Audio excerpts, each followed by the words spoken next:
নমস্কাৰ বন্ধু-বান্ধৱীসকল, কি খবৰ? স্বাগতম জনাইছো অন্য এটা ভিডিঅ'লৈ আৰু আপোনালোকে চাই আছে আছামিজ কালচাৰ ইউটিউব চেনেল। বন্ধুসকল, আজি আমি অসমৰ জনপ্ৰিয় কণ্ঠশিল্পী কুসুম কৈলাশ আৰু তেওঁৰ পত্নী ডেইজি কৈলাশৰ বহুতো নজনা কথা এই ভিডিঅ'টোৰ জৰিয়তে আলোচনা কৰিম।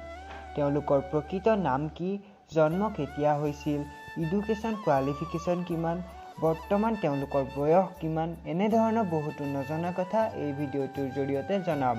গতিকে পলম নকৰি মেইন টপিকটোলৈ আগবাঢ়ো। বন্ধুসকল, কুসুম কৈলাশৰ প্ৰকৃত নামটো হৈছে কৈলাশ মোহন, কিন্তু অসমবাসী ৰাইজে তেওঁক কুসুম কৈলাশ নামেৰেই চিনি পায়। তেওঁৰ জন্ম হৈছিল 1981 চনৰ 1 এপ্ৰিল তাৰিখে। তেওঁৰ বৰ্তমান বয়স হৈছে 41 বছৰ। কুসুম কৈলাশৰ জন্মস্থান হৈছে নামৰূপত।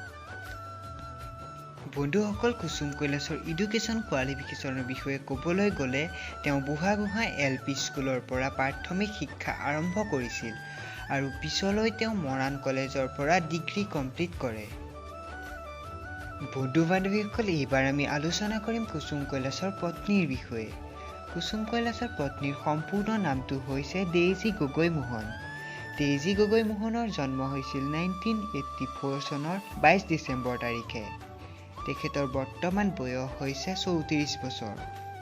তেওঁৰ জন্মস্থান হৈছে মৰাণত। বন্ধুসকল, ডেইজি মোহনৰ এডুকেশ্যন কোৱালিফিকেশ্যন হৈছে তেওঁ মৰাণ গাৰ্লছ কলেজৰ পৰা ডিগ্ৰী কমপ্লিট কৰে।